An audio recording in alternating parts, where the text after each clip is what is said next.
What is a sommelier? That is a good question.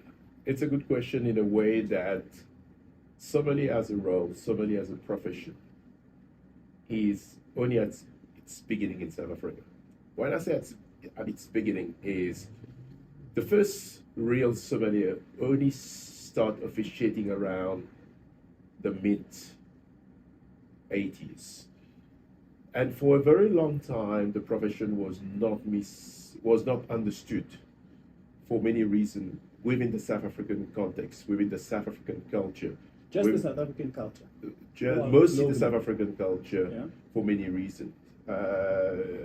Not delving into the political side of this country, it has to do with the cultural aspect and the fact that the country was kind of cut off from the rest of the gastronomy world. What we've seen in Europe, what we've seen in America, what we've seen in Asia, where the culture of having a sommelier in a dining environment evolved over the last 60 years. And in recent time, we've seen more and more young people embracing the profession for many reasons. Yes, the role of a sommelier is obviously a beverage expert. A sommelier is not only about wine. A sommelier background is somebody that has studied hospitality, been through hotel school, not necessarily hotel management. The most strongest aspect of a sommelier is to understand food and beverage, the art of service, the desire to serve. Food science? Food science is important. Yeah. One cannot be a sommelier if you do not understand the source. If one doesn't understand how a Béarnaise sauce is made, he or she will not be in a position to recommend the ideal wine to go with the ribeye. The sauce is the deal breaker, as an example, as part of food pairing. So it is important for any somms or sommeliers, depending which part of the world you want to use the terminology, to understand the culinary side, to understand the psychology of the restaurant patrons. In fact, I still remember as if it was yesterday. We had to study the 4 faces of a human being in a restaurant scene. Really? And there's 4 distinct faces. And from there on, it gives us a very good idea of the type of customer they would be at the table. Would they be an easy one? Would they one that we can engage and talk one? Will it be the one that will be the most difficult? Or will it be the one that knows about wine? Or he or she thinks he knows about wine, but they actually don't know much. But they're just here to terrorize the service staff. These are things that we have to be mindful of. So being a sommelier is, first of all, the love of people, the desire to serve, having a throughout understanding of the beverage world. 25 years ago, yes, it was 80% wine. Today, in the beverage world, or as a somm, one needs to understand the teas, the coffees, the cocktails, the liqueurs, the spirits. Water. There's a wine sommelier. There are water sommeliers out there. I couldn't believe it. I have to be honest. As much as there are a whiskey sommelier or a sommelier, full stop. But water sommelier, it's part of the job. You can't, in this world today, having somebody that purely focus on water. But I do respect the role. These are subtle evolution that have happened in the industry. Of late, or has it been a couple of years? It's been around for about 5-6 years. Is it growing? I know there are 2 South African individuals that have done the courses. But the reality is, we have good quality water in this country. We should be supporting, we should be pouring South African water. There is nothing to pour a European water at the table. But at the end of the day, water is water. Yes, we measure water in TDS, the total dissolved solid in it. But the truth is, if the glassware is right, the water is pure, it's mineral. We have really top quality water from the Drakensberg, as an example, or in Friendship. We should be celebrating the greatness of this country. That's the most important thing. And one of the role of the sommelier is to understand the subtlety about how do we promote localism? How do we promote things that are regional and specific to a country? Yes, maybe 25 years ago, 30 years ago, the whole world revolved around French wine, Yeah. some German, a bit of Spanish and Italian, pretty much limited. Today we are seeing there are over 45 countries producing wine today. Some remote places, obscure places which no one thought. Where is South Africa ranking with those 45 countries? Just We top of your fluctuate head. anything between the top 8 and the top 11. It depends on the year, it depends on the production, and one has to look at the value of the production or the volume of the production. So it's a moving target, Yeah. but it's firmly between the 8th and the 11th positions globally. We can talk about it in detail in another episode.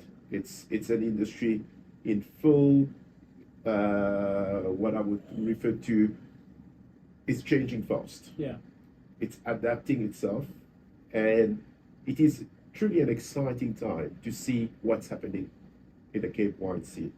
Yeah, if you were to ask me, I would have said, because that was my next question, who's leading from a South African context in terms of volume production and I presume quality and just the industry in terms of us playing on the global scale? Who are the front runners from a Sure. regional perspective Sure. in the country? There are three areas to your questions here. First, I would say they are still the big producers that produce commercially huge volume of wine, and we know who are the big players. Yeah. They mostly cater for the retail segment. Then you have what has happened in the last 12 years or so when we refer to the young guns. Yeah. It's a term that started around 2006, 2008, around that period. They are not young guns anymore. Yeah. They are all reaching their mid-40s now. They certainly... 40 is young, Miguel. Well, 40 is not that old. You know, it's what are you it's trying only to a say? number. I'm 40. It's only a number in the wine world. If you look at the great winemakers, the legendary figures of this wine world, they are much older than us. Okay. So Makes sense. when you look at the youngest, they stick their neck out in a way that they started making wine very differently from the older generation. The older generation was mostly through inheritance, father to son kind of Yeah. transition.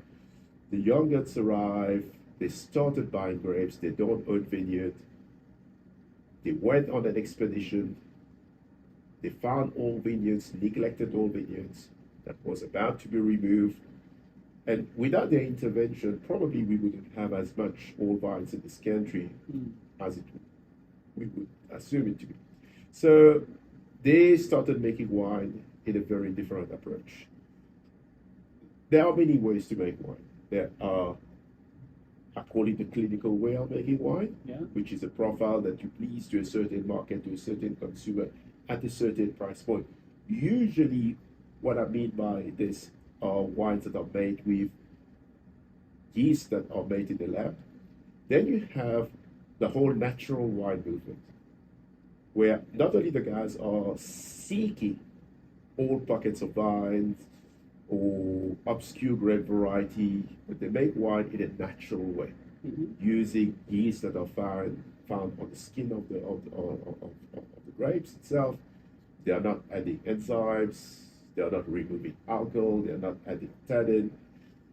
Yes, at the beginning, the wines were tacky.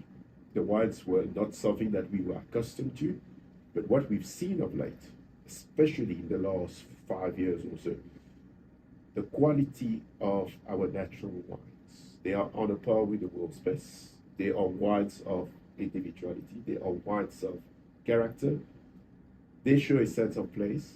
They show a quality that the winemaker had a certain vision on. And certainly they are sought after, which in a way answer your question about who are the shakers of the industry. Yeah. I'm not going to mention brands or producers at this stage. Perhaps we should reserve that as a different... We can.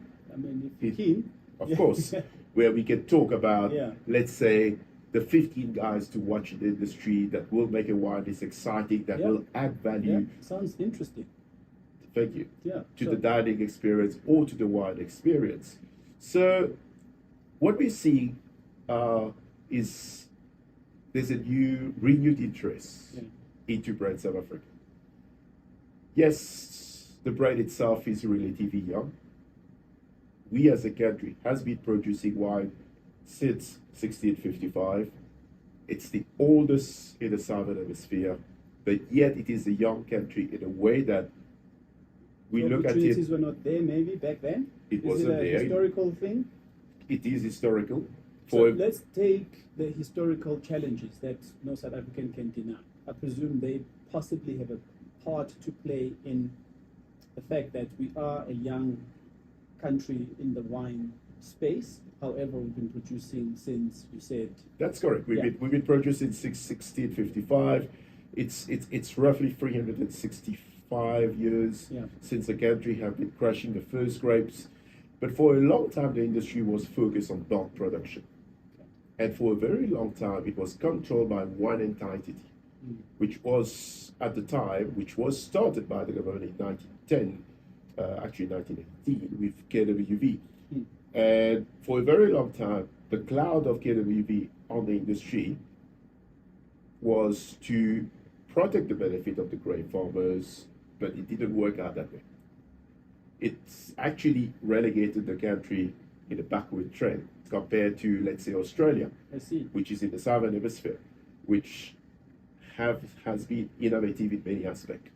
They are at the forefront of really making good, clean wine, all varieties, and so on. But again, not going too much into detail. The country really became exciting after '94, Yeah. when the whole quota system was broken out. We've seen the emergence of new vineyard. We've seen the boom of new wineries. After '94, there was a word that, or a cash phrase in the industry was the Mandela kind of magic happening, Yeah. where the rest of the world or the entire world wanted to drink South African wine because Correct. it was a novelty. However, what happened during that time, everyone was eager to drink South African wine, and not necessarily the best wine was sent overseas. I see. And I in a see. very short period of time, instead of adding value to the brand, it went the other way around. So the doors got open, Yeah. but we didn't have the quality to, I guess, optimize on those doors and the opportunities in the That's- post Mandela magic, that you talk The about. Mandela magic, correct, yeah. And that, I guess, sort of sets us back even more because That's we've been correct. producing, but we were not, in the global space That's it. as a well-known country in terms of our production of wine and our quality of wines. That's it. So a bit unfortunate because imagine if we had the quality. I mean, you talk about the two methods of making wine.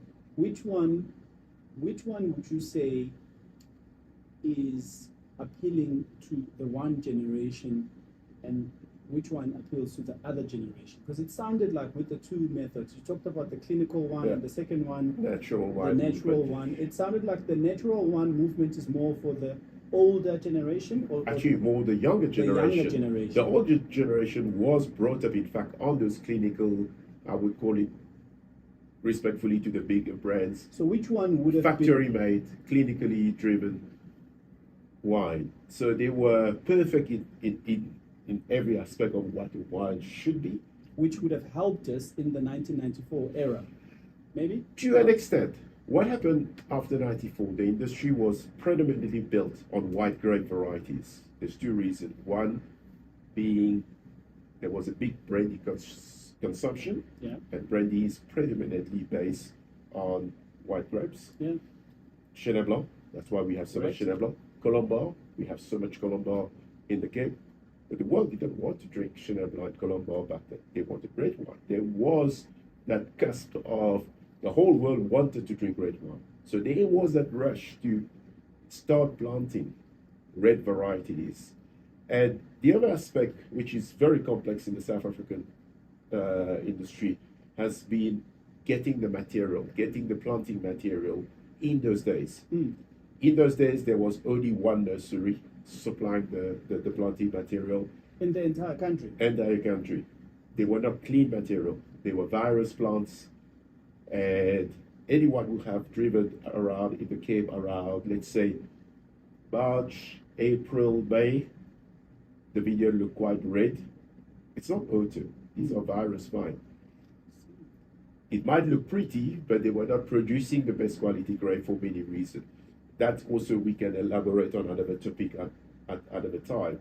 So the industry faced quite a lot of challenges in those days, and also the industry was exporting quite a lot of wines in bulk, i.e., once it arrived in a European city or in London, it will get bottled under some obscure brands with an elephant on it, or a leopard on it, or a giraffe on it, and everyone sees, oh, South African wine, thinking how cool it is, try it. They realize very quickly it's not what they were expecting out of this.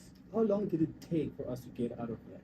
So we still in it, unfortunately. That's the reality. There are still many retailers in Europe that are buying in bulk, bottling outside, and simply call it white South Africa, call it the Big Five, or whatsoever. And what should they be doing, Miguel, to give us an opportunity to showcase our uniqueness and deliver the quality that from here to export is what we really want? It should be controlled from vineyard to bottle, from the bottle to into the shipping, into the retailers.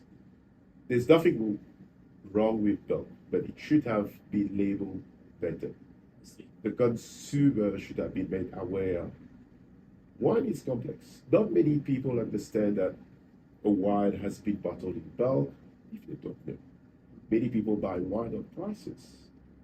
Either they buy the top end knowing the brand, or they buy because their budget only allows them a certain price point. And usually it's the bottom end that creates more damages to the brand.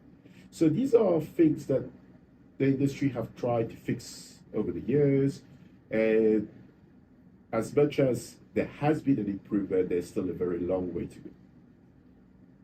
So you're saying it should be vineyard to retailer.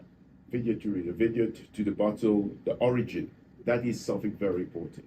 The origin, the source. And the beauty of it, we have one of the most diverse wine region in the world. We had one of the most advanced wine legislation in the world. It was developed according to the French method in the 1970s. We've seen the emergence of wine routes, which only started in the beginning of the 70s. We've seen the emergence of new wine regions. Think of Plettenberg Bay today. It didn't exist 25 years ago. Today there are many wineries producing really good wines. Think of the Natal Midlands. We would have Ford growing grapes there. Very small, yes, but it shows there is potential. One of the reasons for all this development we are seeing in recent years is something that is a big talk in the wine world, is climate change. Yes. The planet is getting warmer, it's getting drier, and what we see all over the world, new sites are being developed, discovered, higher up in the mountain, higher up in altitude, higher up in the ground, where it's cooler, longer growing season. These are little things that we are seeing positively. The future of the wine industry, yes, as much as the Cape will be the stronghold of it, we will see other wine regions coming forth. We will see other provinces starting making wine that we don't know yet what the quality will be. But so far, it's I can only it's imagine promising. that impacting tourism even more in a positive light, because now you're getting exposed to these regions and their history. Because if you are a wine lover, I presume you want to know not just how much the wine costs and but it tastes good, or it's average. You want to know where it comes from. You want to know its origin. You want to know the history around, the wine. And that's the beauty of it. The beauty of wine tourism goes hand in hand with culinary. And a big term that's being coined globally in the tourism world is gastronomy tourism. Right. With it, we will see the emergence of either lodges, hotels, restaurants, and best of all is the job creation aspect and making South Africa as a destination. Already it is a beautiful country, irrespective of its challenges. It's a country that has so much potential. Now imagine the small pockets of vineyards, pretty much what we see across Europe, or in pockets of South America. Through those vineyards, there's a whole economy that grew around it. Farming is one. Vegetables, meat, you name it. And these are things that are precursors. They are the catalysts for change, for positive change, for the next generation. Talking about change, let's say you had a time machine, Miguel, and somebody said you can go back to 1994.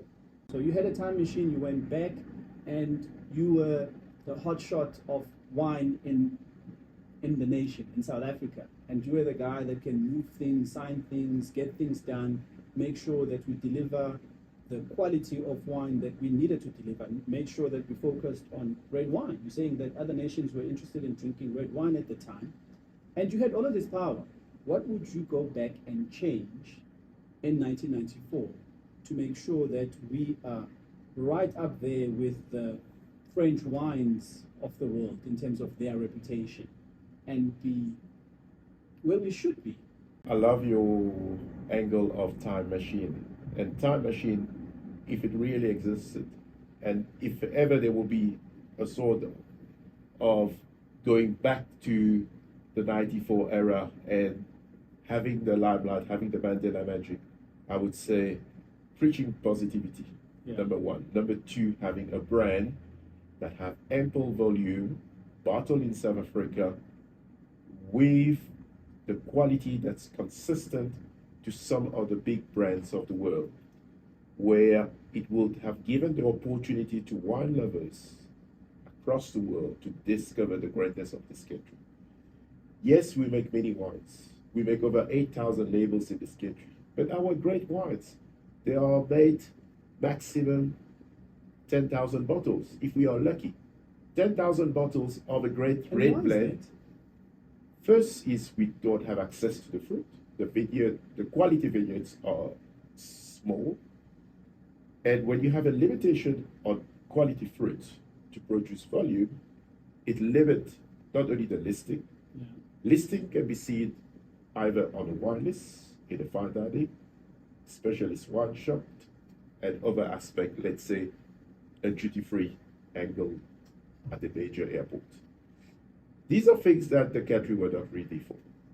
And as much as there are many great wine produced in the Cape, quite a fair amount stays locally.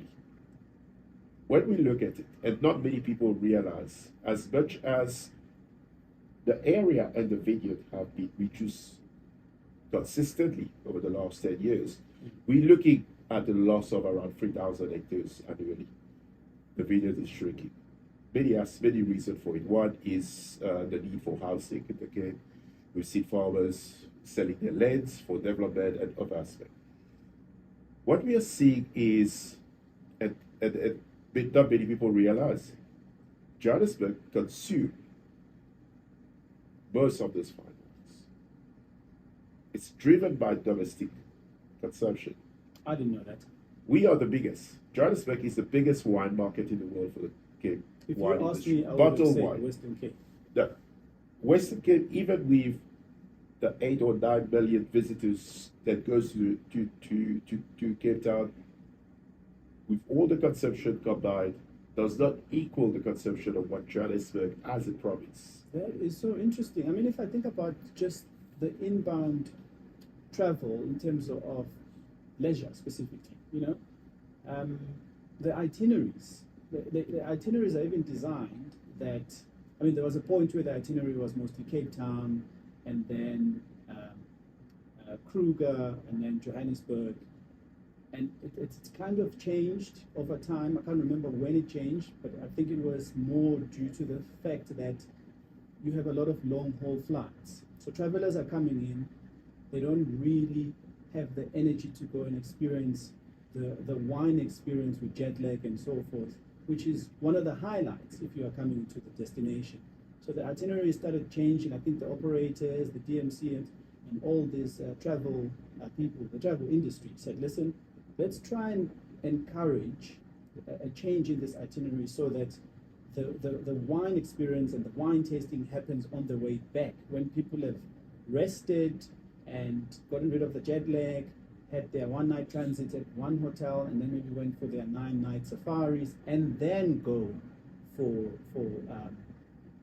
their wine tasting and their wine experience in the Western Cape. So my knowledge in this industry for a very long time was that Western Cape is the main man when it comes to production of wine. Actually, and volumes. not what the very interesting. not what the stat shows, and not what the stat has been showing for the last 4 decades. Johannesburg remained consistently the biggest wine market for bottled Cape wine. Do remember that the country exports still a huge amount of bulk wine to Europe, to America, Yes. to some parts of Asia, and to the neighboring African countries. There's nothing wrong with, like I mentioned earlier, exporting in bulk, but it doesn't really assist in building a brand. Building a brand is when you look at the bottle, you look at the label, you see produced and bottled in South Africa, produced and bottled on the state. These are like the French way of saying produced and bottled at the chateau. Yes. It added, Which excites many of us. Absolutely. Because, you want that association, that prestige. We all aspire to visit all the French exotic areas and where the wine comes from. So if you niche it down from a brand perspective in that sense, then you have the appeal. It's a marketing thing, is it? It is marketing. It is a sense of place. Yeah. It is a guarantee. In most instances, a guarantee of quality. So would you have done that as well with your time? Definitely. Machine? So you would Definitely. have worked on relationships to get the marketing right instead of just sticking an elephant onto, the wine. It's very interesting that you mentioned the word marketing here. And for a very long time, marketing, and up to now, still remain one of the weakest link in the South African wine industry. Marketing-wise, yes, there are a few brilliant minds in the industry, but when we look at the rest of the world, we are not there. Is it expensive?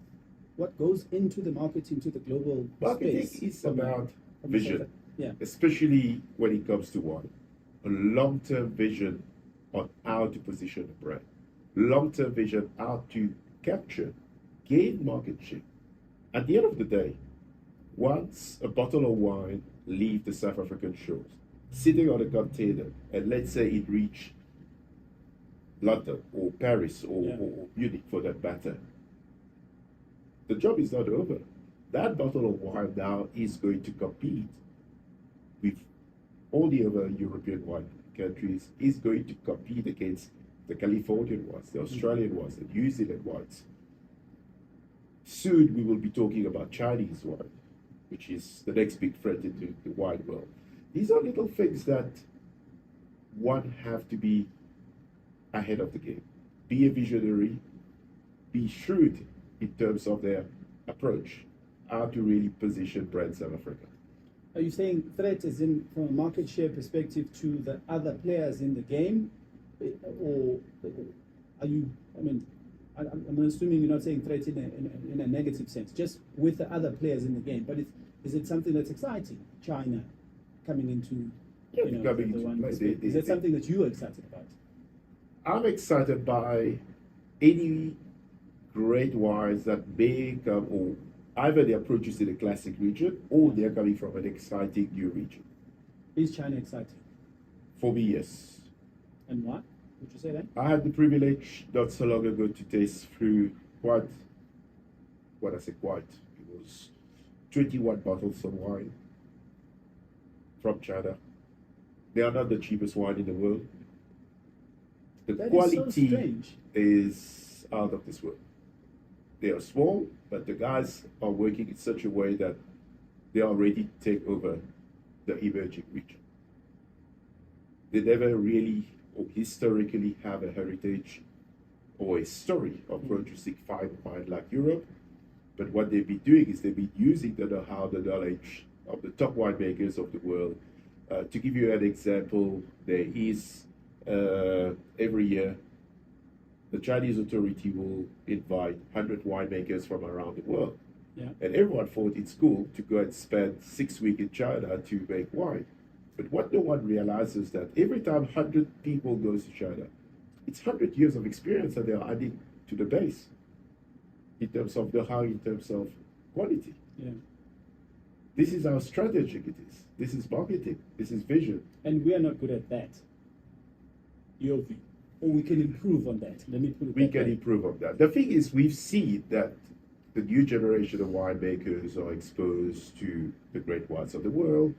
The new generation of South African winemakers are tasting more and more wine. There is nothing worse in the wine industry that you have a palate that are confined to your own wine. Like a song, we have to taste constantly. Tasting doesn't mean we taste only wines from here. We should regularly, on a monthly basis, be tasting wine all over the world. One, to understand how profile change, Yeah. our style are evolving in terms of climate change and what's happening out there. And the same for a winemaker. The more you taste, the better the vision. When they are harvesting, they have a better idea what's happening out there. Interesting. We are fortunate in a time where there are, I won't use the word overloads, but there are ample information to excel. There's no room for errors. There's no room to make bad wine. If somebody's making bad wine, it's like a chef today, not knowing how to grill a burger. There is no such thing.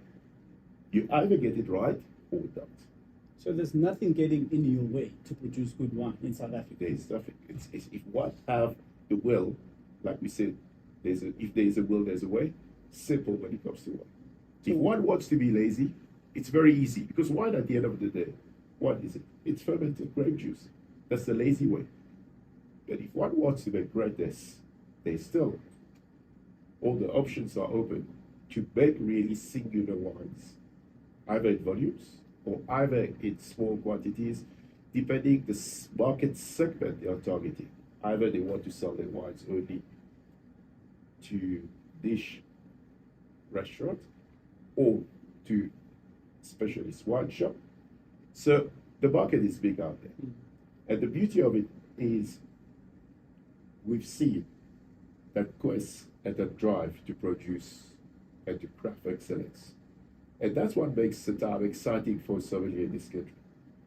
As much as the profession is getting more complex, and as much as there are more and more young South Africans embracing the profession, the beauty of it is we are not confined like it is in Europe, where you finish your studies, you go and work in the fine dining, you're stuck with Burgundy, Bordeaux, the Loire Valley, the classic region. Whereas here, what is exciting is the constant evolution in terms of quality. The constant, it's like almost like finding those little gold nuggets. And the potential, the depth of choices is getting bigger and bigger. And it's about the relationship aspect also. Yeah. Talking about, Miguel, the bad winemakers or the not so great winemakers, what are the controls in place to protect our image? From an export level, how do we protect? And I'm not saying that we shouldn't protect at a national level, but you know, if you want to reach if you want to reach markets at a global scale, you need to make sure you've got brand standards, wine standards. There is a regulatory board where each and every wine, either it is bottled or sold in bulk, have to go through a certification process. We've all have seen on the tag or on the neck of every single bottle, there's a wine and spirit board. Yeah. So the wine basically are shown to a panel of tasters where they have to tick yes, no, or maybe, or to be reviewed, retasted. And once it goes through this, I'm not saying it's 100% perfect. Any organization anywhere in the world have it's lacking. However, what we've seen in recent years, But it's an independent body.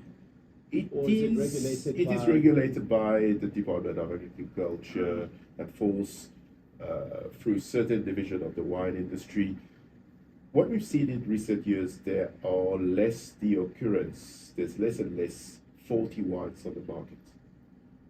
20 years ago, two of the most common issues the industry had was Brettanomyces, which is a yeast infection, or we had wine that were oxidized or had volatile acidity. Think of opening a bottle of vinegar, you get that kind of characters.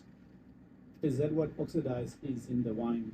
Oxidation is basically barrels or tank that were not topped up, tank or barrels that's been exposed to oxygen. It goes flat, turn into vinegar and all that. Same with Brettanomyces, it had to do with the hygiene in the cellar.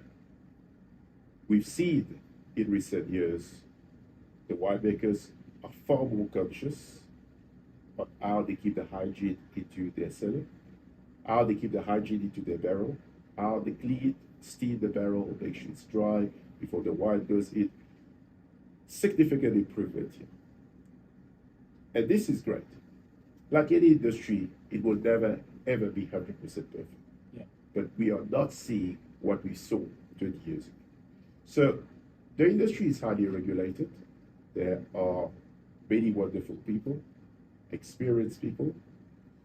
We have one of the most vocal wine media in the world, predominantly based in the Cape, where they have a strong opinion about a certain region, a certain wine style, a certain producer. These are things. And they have influence. They have influence. And these are things that have helped wineries make better and better wine. We've seen since the beginning of 2010, more precisely around 2012, more and more international wine critics focusing on South Africa, having an annual report on wines that taste 2-3 times a year in the Cape. These are all assisting to really elevate brand South Africa onto the global stage. We've seen, and we are lucky, we're sitting in this room today, we've seen the emergence, we've seen our social media contribute, especially in markets like here in Johannesburg. Yeah. We have a young generation of wine drinkers that don't want to go and read a 1,000-page Bible on wine. They think it's too complex. It is complex, it's why boring. It's too intimidating for them, which is interesting, something that I've also put down for us to touch on, specifically the Generation Z, Gen Z, about the behavior trends that research is showing about their consumption, or rather the lack of consumption of alcoholic beverages, and wine is one of them. But specifically when it comes to wine, they're talking about the fact that it is still complicated and therefore intimidating. It is something that the industry has been battling with for I think many years, not just with Gen Z, I think with all generations. But the more people mature, the more people experience wine, the more they learn about wine, and the less intimidated they are. But the Gen Zs, I mean, what is a Gen Z? Somebody born in 1995? Around there. They're just like 20, 21. They're just of the legal age. Correct. To start drinking and buying their own alcoholic drinks. LDA, yeah, Yeah. legal drinking age. That's right. So that's something I want to touch on. But just before we go, we get there, Miguel. I mean, you're a person who's got a wealth of knowledge clearly in wine, in the trade, wine, in the profession, some. Maybe tell me about when it all started and take me back to how you got to being a sommelier. So who was Miguel before Miguel the Som now? Very good question. I grew up in a family where both my dad and my granddad were successful chefs. They both had illustrious career. My granddad was mostly onto the restaurant side. He had a couple of restaurants. My dad was mostly into the hotel side.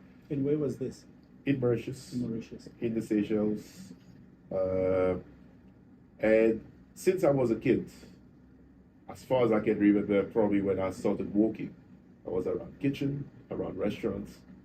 And it was natural that my path after college would be to work in the hospitality industry. I started working at 16 years old, first in the kitchen for 2.5 years with my dad. And as much as I love cooking, somehow in those days, it's like, geez, I was confined to the kitchen. The front of house was having all the fun. I was the one waking up at 3 in the morning or 4 in the morning, going and in those days, it's not like what we have today. Today, a chef will order ribeye, they will have it portioned already, sous vide, and all they need to do is get the plastic and grill. Before the piece of meat was a perfect cut. Back in 1992, 1993, you have a whole carcass that gets delivered. And you have to get through that first. You have to get through that first as a mise en place. By 8 o'clock in the morning, you look at you are bloody completely, or you're smelling of fish. You have 20 fish that you've just filleted and all this thing. It was a totally different. Doesn't sound so sexy, but I know from experience that is the best experience. That is the best training. Best school. Yeah. So slowly I start morphing into the front of house. But to go back to my early age, wine was on the table every Sunday at my grandmother's house. You just couldn't drink, hopefully, by then. No, I was given a glass, a tumbler, with a few dash of red wine, filled with water. Then I could feel like I was amongst the others. Not that my grandparent was encouraging me, my cousin, or my sister to drink, but it was more to educate us to say, this is alcohol, something you have to be careful. You can taste, but you're too young, we'll dilute it with water. She's still around today, she still drinks wine, and little did I know that, and I always use the example to this stuff. When I was 19 years old, I couldn't make any difference between a white, a rosé, and a red. And one of the catalysts of me choosing wine when I was at hotel school was I was head of class in the first year. We were 20 in the class. The first wine exam, as the head of class, I came last. So I got 4 points out of 20, and I have to stand up as the head of class. 4 out of 20. Jeez. Yeah, it was an amazing Thank God score. that's not the song that we have today, because No, I wouldn't be sitting here. Problematic. Yeah. So I had to stand in front of class as a leader, as an exemplary team player. Yeah. I couldn't get the score. I couldn't understand anything, and that for me was the time when I was like, "No, it will never happen again." I went deep into the book. I was at school during the day. I would work at night. On the way back home, sitting in the bus, I would be reading my wine book. I would save all my tips to buy a wine book. In those days, we didn't have Google. We just started having internet, but it was too expensive. I couldn't afford it. Yeah. So every single tips I would earn on the evening, on a monthly basis, I will go to the library. I will buy a second-hand book, and I will start buying books and books, and I will What read was the them. average tip back then, if you recall? I would say anything around $20, and it was big money. As a 19, 20-year-old, if I have 3 tables, that gives me $20 each, $60. You know, I was anybody living on who's it. listening to this is probably thinking now, what year? So that they can make the connection between the $20 and the value of it and what you could do with it. The year was 96 to 99, Hotel school. hotel school. Yeah. And any tips? In fact, I was living on my tips. We never really had a salary when we were at the school, just like the minimum of the minimum wages that you can think of. Yeah. The equivalent today would be 300 rand a month. I think first year hotel school for me wasn't in 1996. It was in the year 2000, first year, 2001. Yeah, 2001. 2001. It was $600. Yeah. That's how much we got. We got $600. $600 or so. I can't remember if it was $600 on the dot, but it wasn't anything more than 1,000. And we got that as an actual payslip, you know, because it had to be paid to you. So they had to follow the rules. It was at the Royal Hotel. And I didn't use it. I wasn't smart as you. I didn't use it to go and buy any fancy culinary books. We went to this club across the road from the Royal Hotel. It was called White House, and we would get this money paid into our account. I think it would be 4 to midnight. You know, so what is that? That's 23:45. And we would be at the corner of Smith Street, Street, and we'd be waiting by the ABSA ATM to withdraw pretty much 80% of the $600. And by 5 o'clock the next morning, 80% of it would be gone. And we shared an apartment with a few friends, and that's what we did for like 2 to 3 years. I think it was $900 on the second year, and then it was like 1,000 rand. But these were the days. Yeah, those were the days. Yeah. Interesting. Anyway, So mom was a chef, dad was a chef, Yeah. grandmom's still alive today. Still drinking alive wine. today. How old, if I may ask? She's 97 now. 97, still drinking wine. Still drinking, not Okay, well, still a good glass of wine from time to time. time to time, but at least Well, that's 3 good to times know, weekly. Miguel, that your 97-year-old grandmother's still drinking wine and in top form. It certainly makes me feel better about my wine drinking. There I can you tell go. that. Well, it is. Yeah. It is the good thing with wine, and not many people realize it. As much as it is alcohol based, it is a healthy beverage. If we go back in story, wine or grapes were planted by the Romans across France for one simple reason: to purify the water. Back in the days, 2,000 years ago, it wasn't safe to drink water. Either they could get poisoned by the enemies, and one safe way to have hydration was to grow grapes, press the grapes, turn it into wine, and that would be their beverage of choice. That's why up to around the 1960s, if you look at the consumption of wine across Europe, there were over 100 liters per person per year, which has dropped to 30 liters, if not less, those days. So these are things that our evolution happened. And wine in itself, we've all heard about in the 1980s about the French paradox. Yeah. There's a book published about it. They found out that Americans eat steak, have butter, have starch, have one of the highest heart rate diseases in the world. Yeah. Yet the French eat the same way. Because they drink wine, they don't have any of those ailments, which overnight there was no bottle of red wine in any supermarket in America. The book became a huge success. It spurred a new generation of consumers to start embracing a glass of wine a day with the meal. As long as it is in moderation, it's considered healthy. Yeah. So my background, besides the hotel side, growing up in the restaurant environment, it was natural that I would end up into the hotel side. Also, coming from Mauritius, we were quite limited during my time in terms of what one can do after college. If the family can afford, they will send you to a university overseas to become a doctor or an accountant, you name it. But majority of our generation would end up working in hotels, working in tourism. Tourism is a big segment, it's a big employer globally. 10% of all the jobs in the world are it's tourism based. Correct. And it's one great way to from leaving school to be into the cold face of serving people, learning about food, and I never regret a moment about it. Little did I know that at one turn in my career I would end up in South Africa. It all started with which I'm hoping was a good move.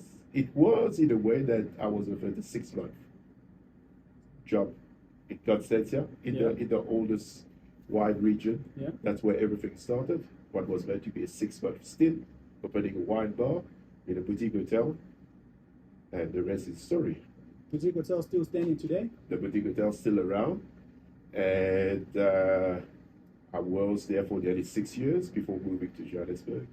And it shows you how small the wine world is, how small the hospitality world is. But one thing that drives any soms is passion. It's the quest to always seeking what's new, what's excellent. It's very easy to be, once you qualified as a som, you have a stable job. And you stagnate. You have there to explore. and have a list that never change. That's, I will call it, the lazy side of the profession. I'm not here to highlight it. The beauty of the profession is to always innovate. Stay at the forefront of the development. Stay at the forefront of the changes. It's crucial. It is, not only from a survival point of view, but most importantly from a revenue point of view. A living wine is equal revenue. Food trends are changing. All sorts of cuisines are coming about. You have to learn to Absolutely. Evolve with that. Yeah. Talking about the evolution, sorry, Miguel, just to go back. Yeah. On the mind-boggling thing to me is how for decades and decades you can hear one thing about wine, and then decades later you start getting this narrative where, I think it's social media that's also just putting it out there, and everybody obviously has got an opinion these days. Everybody's got access. Everybody's an expert. When we just, I don't want to get into the health sort of side of wine or alcohol in depth as if I'm a health professional. I don't want to get into that. I think I might just depress myself if I get into that in any case. But the evolution of wine from it, being something the Romans did to protect themselves from any water that was it could be spiked or whatever, yep. Which was natural. What happened over time that is causing this narrative where people will come out openly now and attack wine in terms of its non-health benefits or non-existent health benefits? What do you have to say? And I'm not trying to corner you into sort of a health discussion, just your personal view, very brief, on this narrative of wine and the fact that it's not so healthy. There's no benefits actually. There's no, even if it's 120 meals that some doctors recommend per day, apparently that's not even true. There's no safe dose, some of these guys are saying. What do you have to say to that? First thing first, one need to understand where alcohol come from, how it all started, and why alcohol plays a predominant role in the evolution of mankind. Alcohol in itself has the good side of it. Like anything else in excess can be detrimental to one's health if it's done regularly.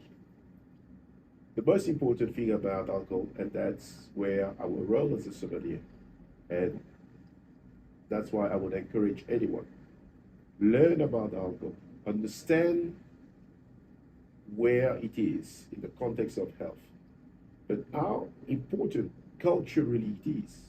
When we look at alcohol, alcohol is not purely about wine. It's about spirits. It's about liqueurs. When one look at liqueurs as an example, liqueurs were created by the monks in monasteries in Europe Medicinal purposes. as medicinal purposes. Like a Jägermeister. You know, people have shots, Jägermeister Have- shots, and it's a big thing to have a shot, but it actually has medicinal purposes. I mean, if you I almost said bloated, but if you It's if a you digestive. It's a yeah, digestive because they correct. are made. It's classified as a bitters.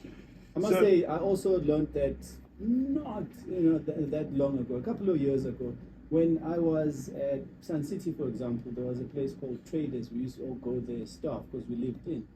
Everything was, what is it called? A Jägerbomb.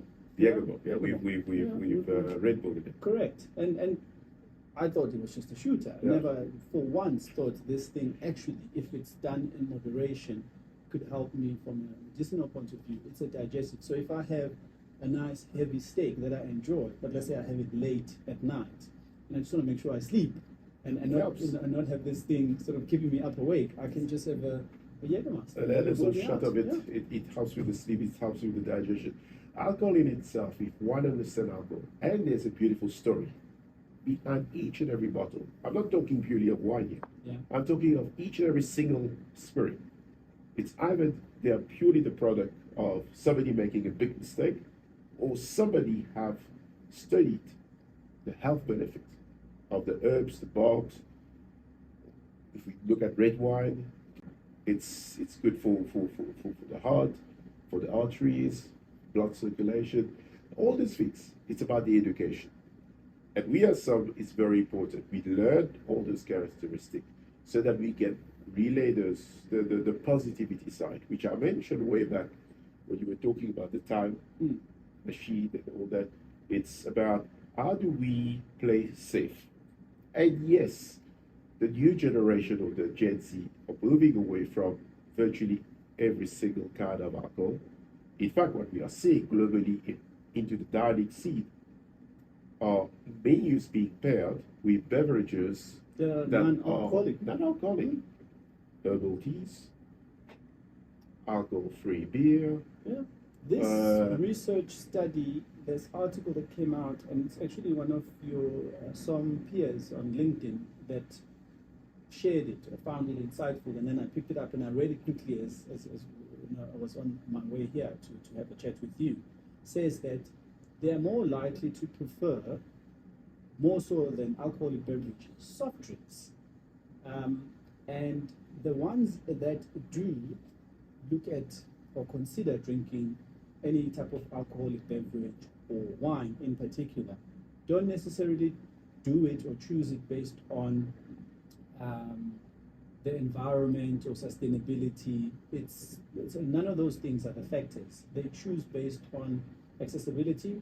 Is it easy to buy? Is it easy to get? And the flavors and price point. Apparently, they've got mature sort of palates for their young generation because they've been exposed to so much. So we need to consider Gen Zs as a generation that has actually got established taste, and we need to take them seriously.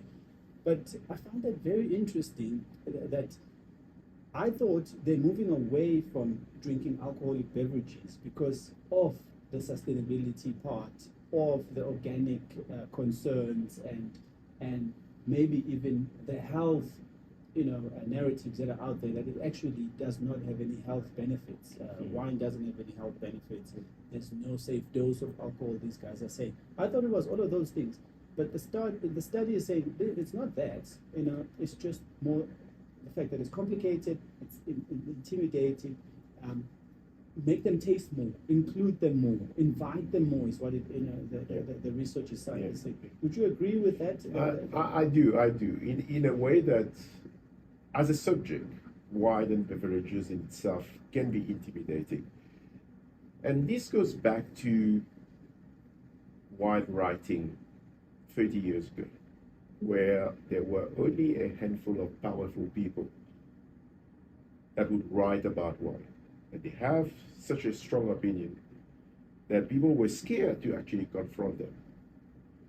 whatever they would say would be perceived as gospel words out there about a certain line, certain region, certain wine style. We've seen how social media have kind of democratically given the opportunity to each and every one of us to voice or to share our views on the product. And a good example here, probably when you started your career in around 2000, it was said white wine goes with white fish, goes with chicken, red wine goes with red. Correct. For how many decades, generations and generations of F&B people, of chefs, of general managers, that's what they were taught, brought it on it, and no one would break those rules. And you, as me or anyone, as a son, come and try to change that, giving, let's say, a Pinot Noir as a red wine to a tuna steak, or having a beef fillet with an aged Chardonnay or Champagne for that matter. That shows you how much the world have evolved in a positive way. No one really have a stronghold. As much as we should be more in a free world than what we should be, there is far more flexibility and a greater understanding today about pairing, as an example, alcohol in terms of its benefits. We've seen more and more mocktails being suggested, being present on beverage menus. Correct. Because somebody wants to, the next day, have a good run whilst they're staying in a hotel, hit the gym, go play golf, go fishing. They don't want to wake up with a hangover. So lifestyles are changing. And lifestyles are changing. Healthy living is a big part of it. We've seen on the culinary side the farm to fork concept. Yes. We've seen the emergence of organically produced vegetables, fruit, which is a big driver today. On menus, sustainability is big. We are seeing those changes coming onto the wine side. It has been a bit slower to be embraced because everyone says wine is alcohol. What's the difference between a conventionally farmed grapes and an organically farmed grape? Both have to be fermented, and both will produce alcohol, and both will give you a bit of a tipsiness if you overindulge. Yeah. But again, it's about education. That's why we've seen the top-end dining of the world is not having the big plates on the table. It's a tasting menu. It's playing with the sensory. It's playing with the visual. Same with the wine. You get a tiny glass of wine, you smell it, you taste it, you have 2 bites, the plate is clean, the glass is empty, you move on to the next course. It's a whole theater experience around it. At the end of the day, you go back to your home, you go back to your room, you're still walking straight. Yes, you feel a bit more inspired about the whole experience. Maybe a little bit warm, but no one is holding you to walk the stairs. Tell me, education is something that you keep on bringing up.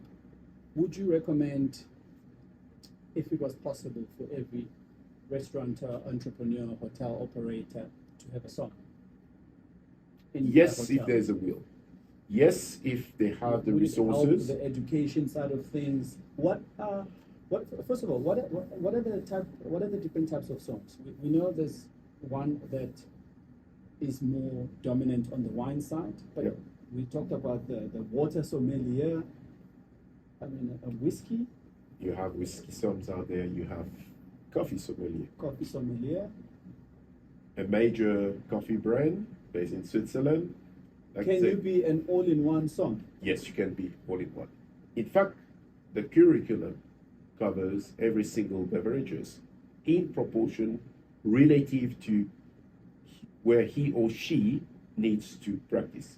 Bearing in mind that the official educational body for sommeliers, mostly based in Europe and in America, we've seen the emergence of sommelier association all over the world to promote the profession in itself as a body.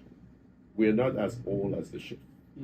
The first educational body only came in 1969, so it's relatively young as such in terms of its structure, in terms of what getting dispensed out there. My advice, to go back to your question, if each and every hotelier, restaurateur, had the opportunity, and there is an opportunity today, not during my time. When I started, there wasn't this opportunity. If you were born French, you could go to a sommelier school in France, and that's why for a very long time the profession was dominated by French nationals. It's only in the last 50 years or so we've seen a diversity of nationalities all over the world. But then the consumer recognized a French somm as the more superior. So I couldn't rock up me, back then and say, I'm a somm. 20 years ago, no. You and I, we wouldn't make the cut. It sounds harsh.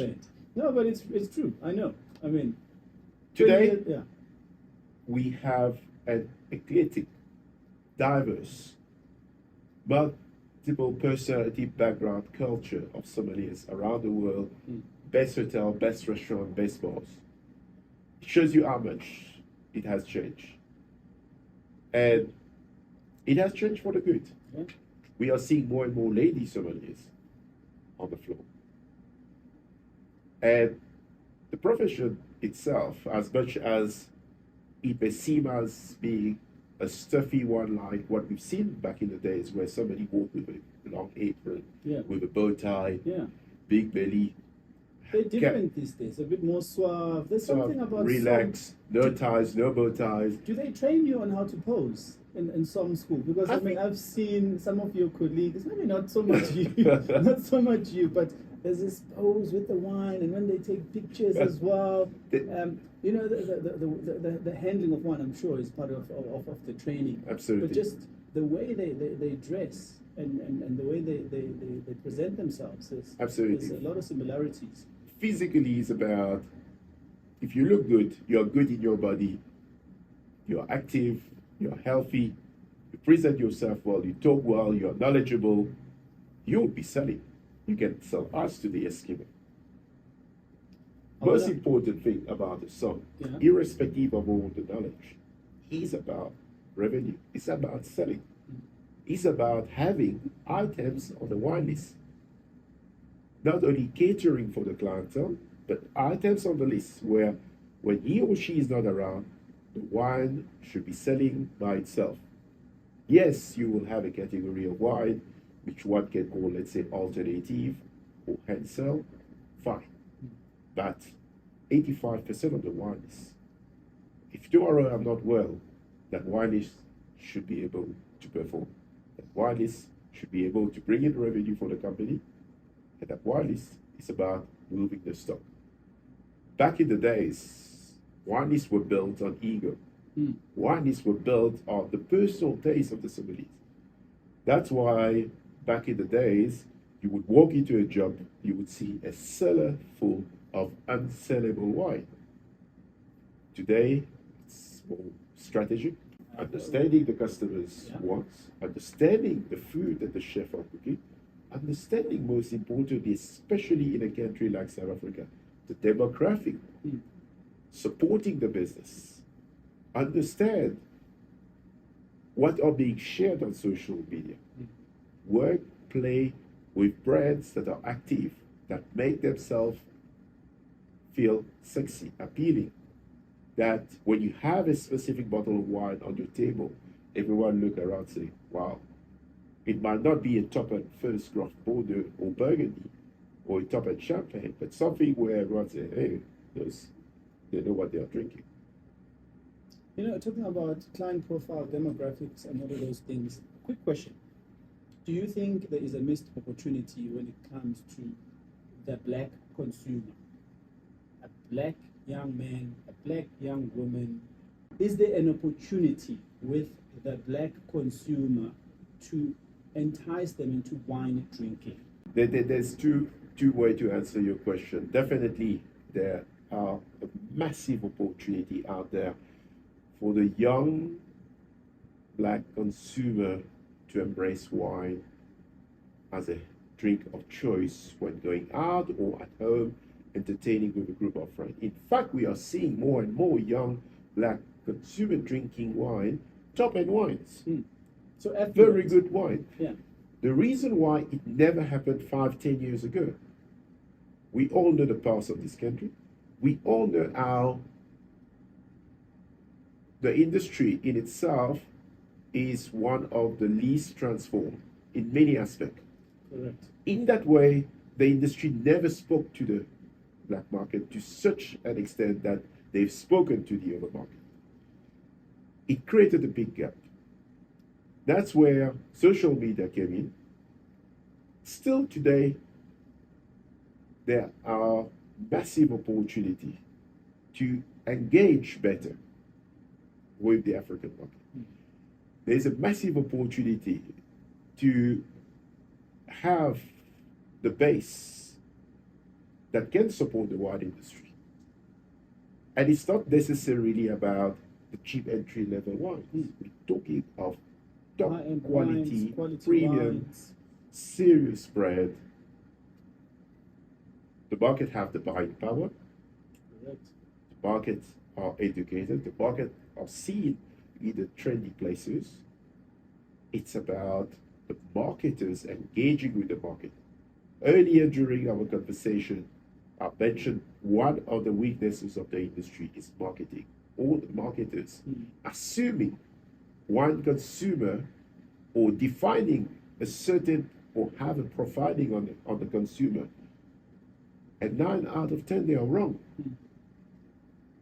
Because he or she sits somewhere in an office, in the wine lens, not out here in the trade, seeing, engaging, talking, seeing who sharing, actually is interested in wine, who is drinking wine, who has the buying power. I guess that's where my question, to sort of put it succinctly, was aimed at. Transformation, inclusivity of the black consumer market with wine, because there's once again a perception from an upbringing point of view in terms of wine.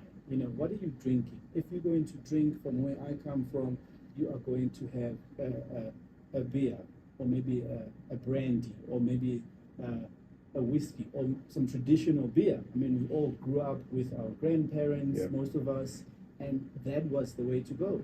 If there was a celebration or some sort of ritual or anything that was happening, traditional beer was always in that space. So those are the things I remember people drinking. I mean, my dad used to drink this. That's what he probably could afford.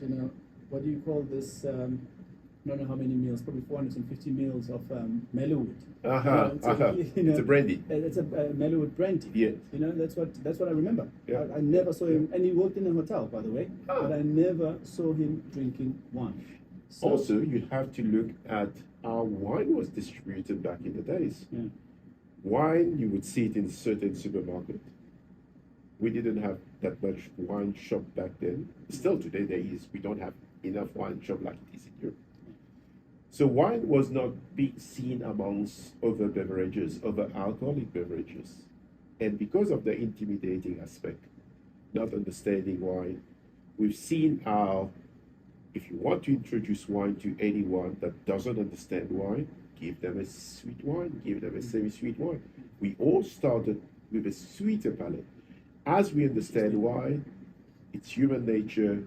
We want drier and drier and drier. It's the evolution. Braver and braver to explore. That's what it is. There is absolutely nothing wrong. Again, we had an industry that I still remember when I started drinking wine.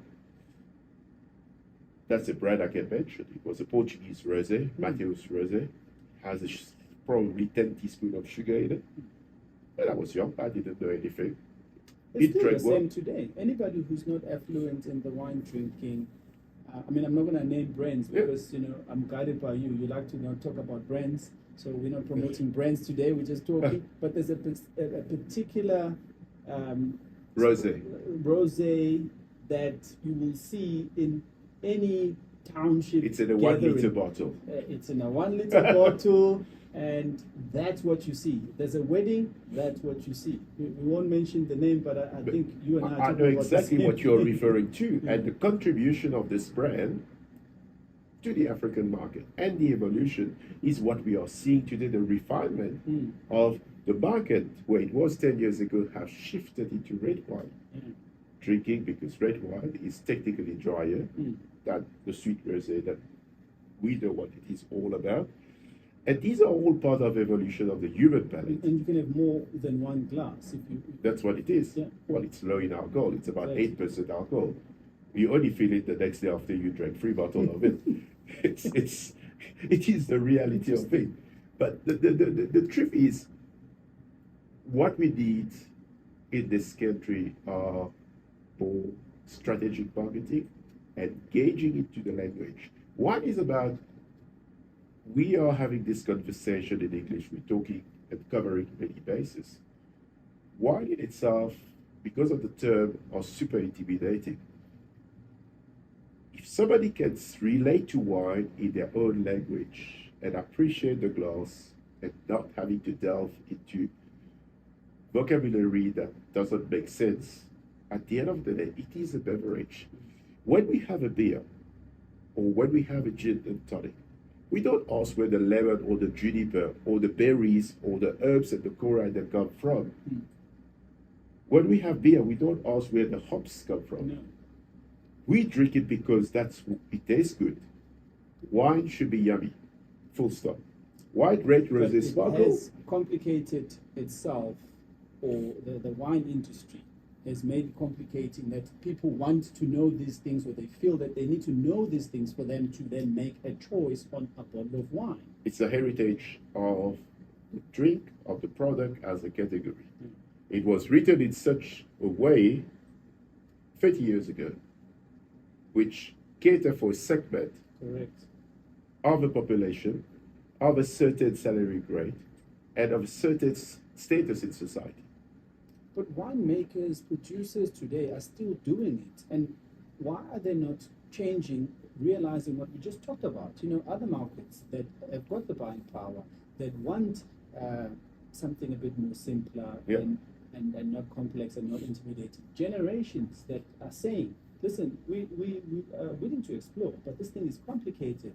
So you sort of need to choose which side you want to be. Do you want to niche down and still remain with that certain grade, price point profile? Then do that if that's what you want. But then when COVID hits and then we get knocked in terms of restrictions, and we can't trade, and our businesses are almost liquidated and so forth, then people want to try all sorts of fancy footwork, and then we sort of almost like go back. Do you think the wine industry, the winemakers, maybe I shouldn't generalize and speak about all of them, but to some degree are still on the fence in terms of who is their target market? Unfortunately, yes. Okay, The blunt truth reality, yes. Yeah. It's about, I always say, if you're selling, let's say, you're an apple farmer, you go and speak to everyone and you're selling your apple. Wine should be the same. Simple as that.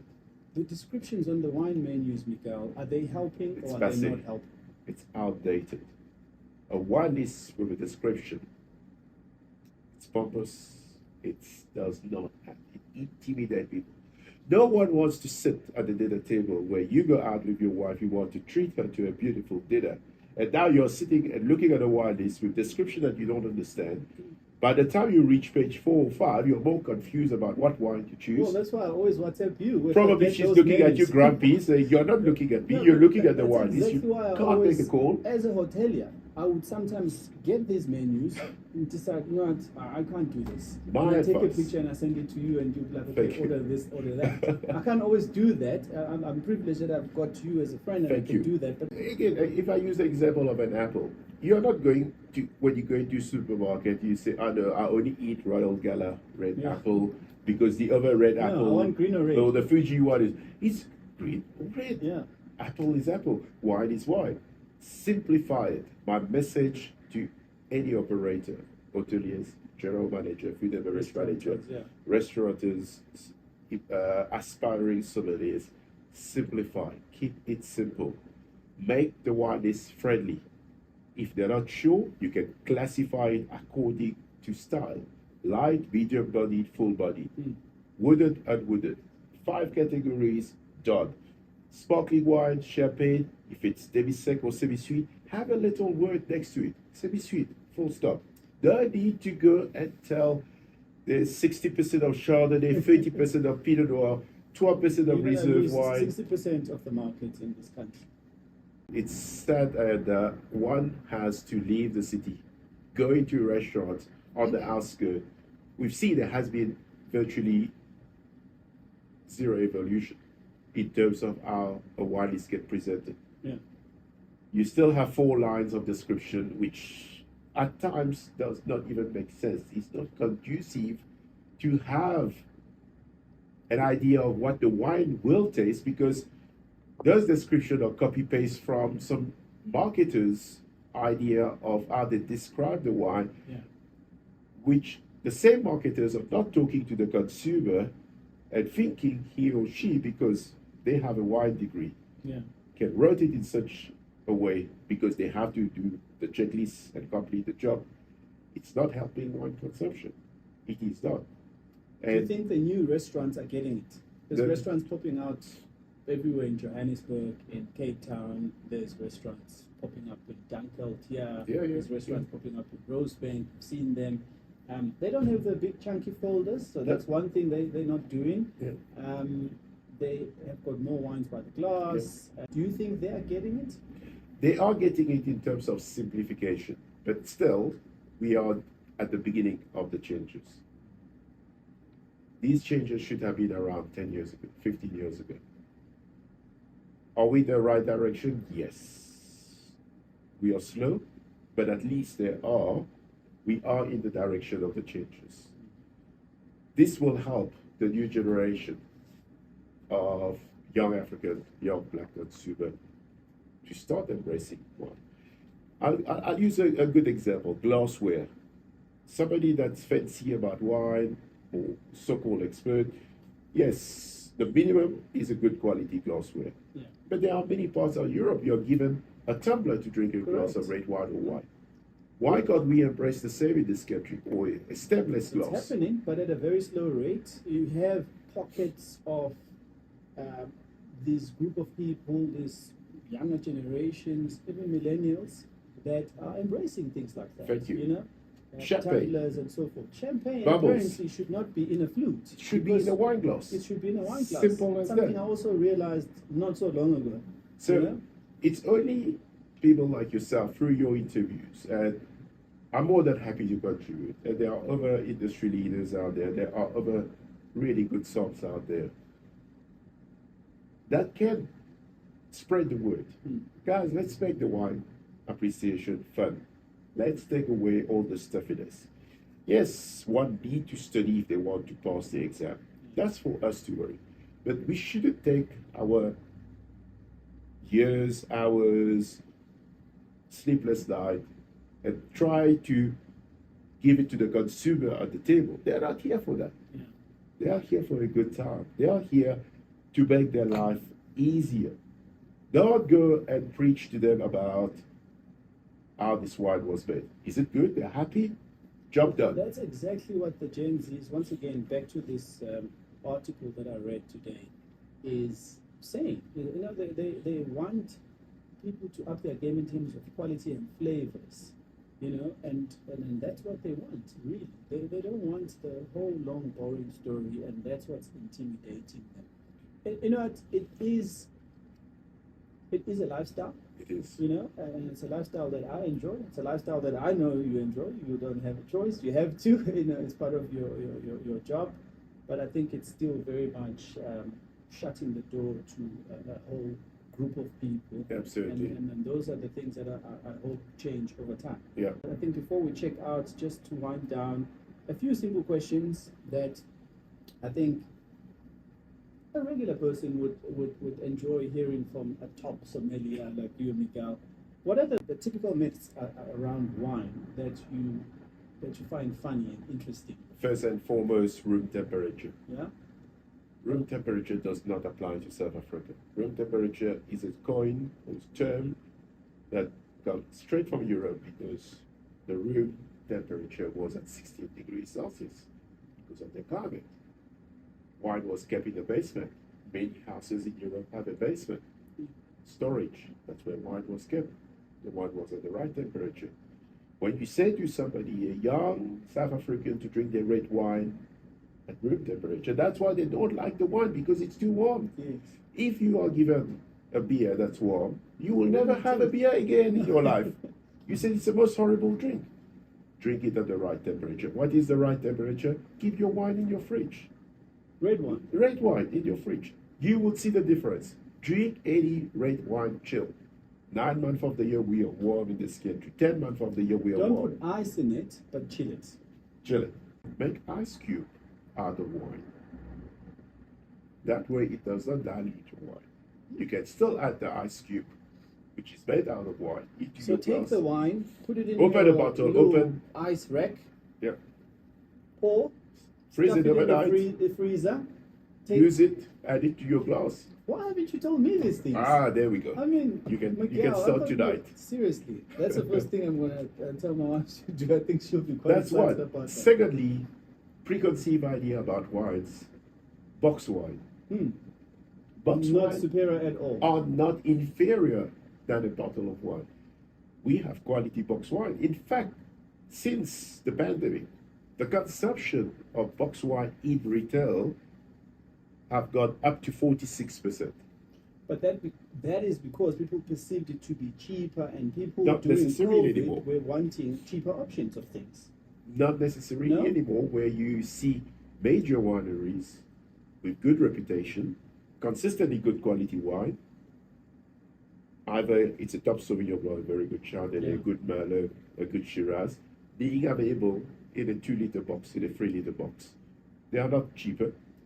They are convenient. It fits in the door of the fridge, even the red wine. It's easily accessible. They have a gloves. They don't have to worry about throwing it away because it stays fresh for up to 2 weeks. A bottle of wine after 2 days start losing all its characters. So wine in itself, there are so many, like we talk about the room temperature, the box wine, bubbles, best served in a wine glass, little things that can make the appreciation far more rewarding than actually being stuck into a certain way. And that's what it is. That's what it is. Interesting. The room temperature thing is very interesting, because once again, the food and beverage managers that you talk about, the chefs, the hotel managers, that's what they were taught, in terms of room temperature. I mean, Europeans come here and they seem to be very much okay with drinking a bottle of Chardonnay or Sauvignon Blanc at a temperature that we would not drink it at. Correct, because if it's too cold, the wine have no qualities. Correct. The aromatic qualities, the texture, the flavor are gone when it's too cold.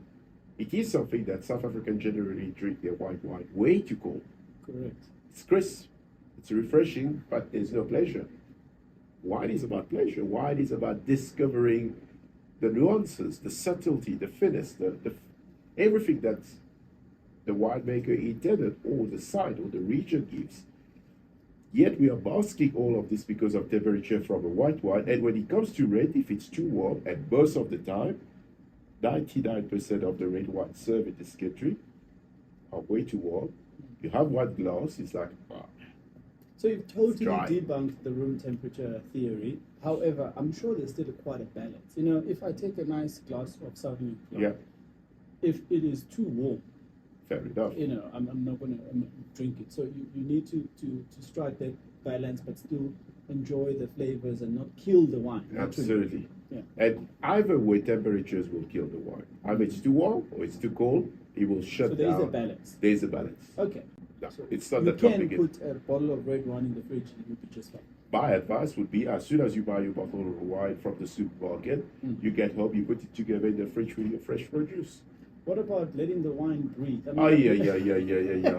So I said, You know, don't lose that thought. I sat with you the other day, and you had, I think, the same wine that we are drinking, which is a limited edition. it's a limited rare Sauvignon Blanc from Sauvignon the Ceres area. And you specifically said to the colleague of yours that was serving, hey, keep it open. You know what you need to do, and that's not something that, once again, a layman would think of with a Sauvignon Blanc, to keep it open. However, a red wine, many of us have been told once you open it, you need to let it breathe.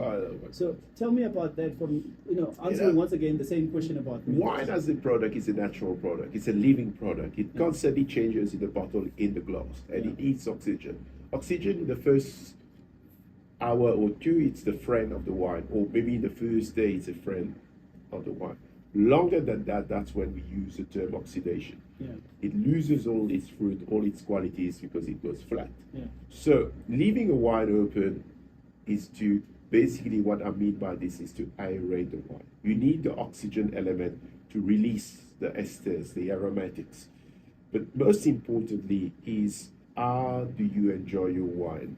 Again, this is another preconception which started 40, 50 years ago. A red wine needs to breathe. You need to open it 1 hour before dinner. You need to use a decanter. A decanter is used for two purposes. If it's a very old red wine, and it depends on the grape variety. As an example, an old Burgundy are never decanted, whereas an old Bordeaux should be decanted because of the sediment. Alternatively, a young red wine can be decanted because a young red wine at the top end quality needs oxygen to open up. They are very close because the quality, they're concentrated.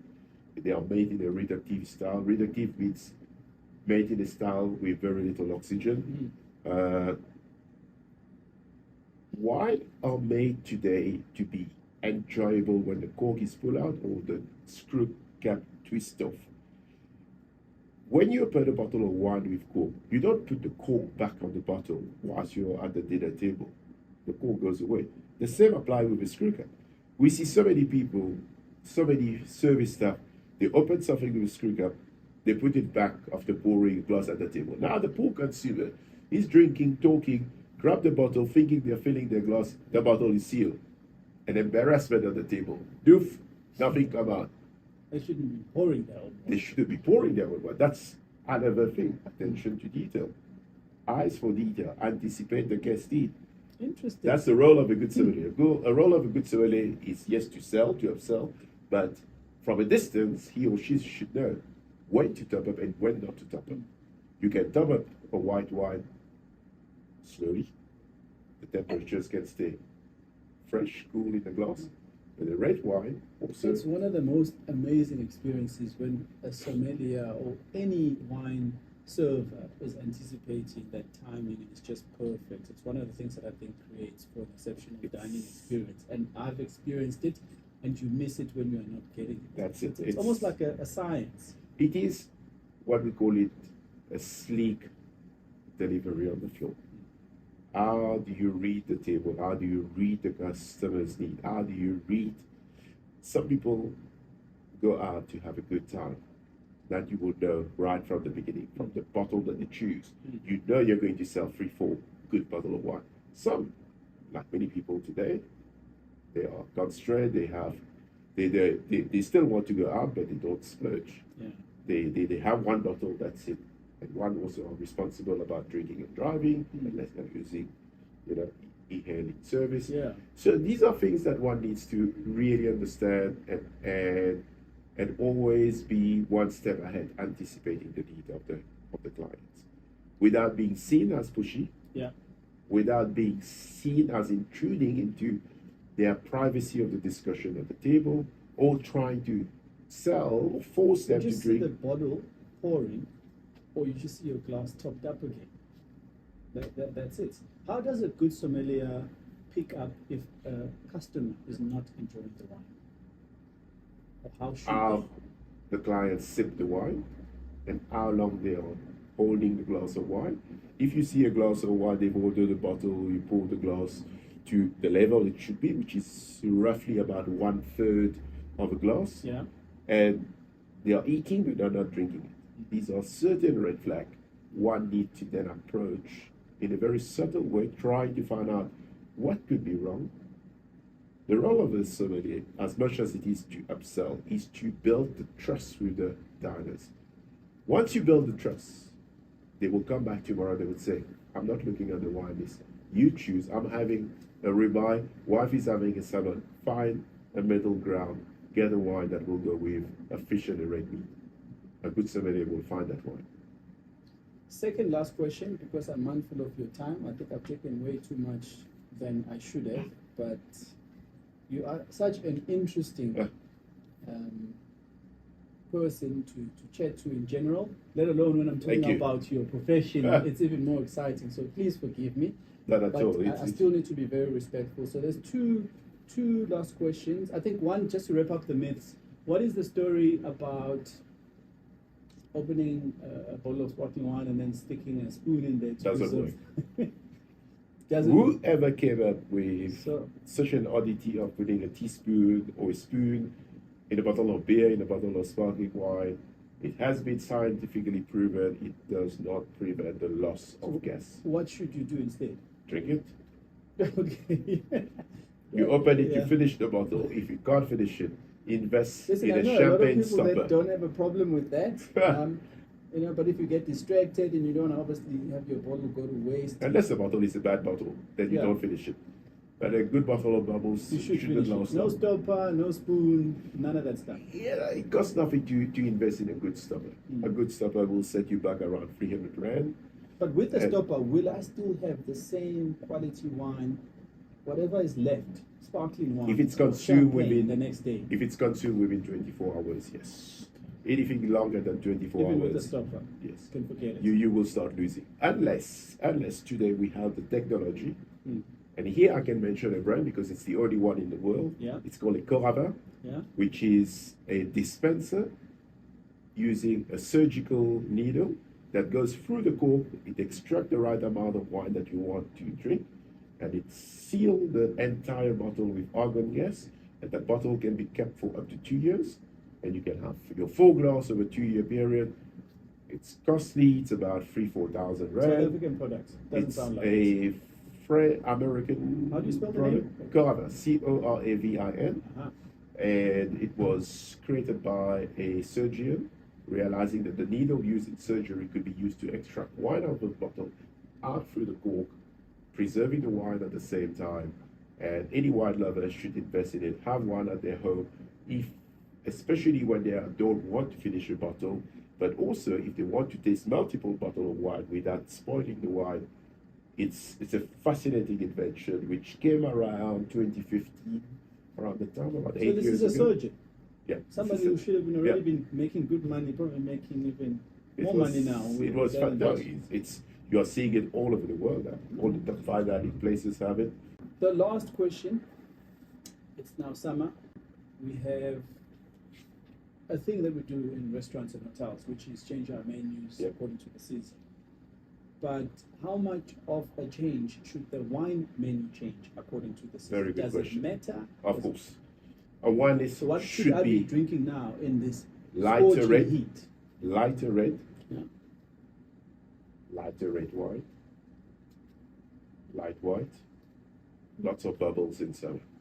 Light bubbles. Gin? Of course. A good ale. A good cocktail, a mojito. Rum, there's a diversity of rum out there. Again, to give a good example, why people drink rum over a glass of wine.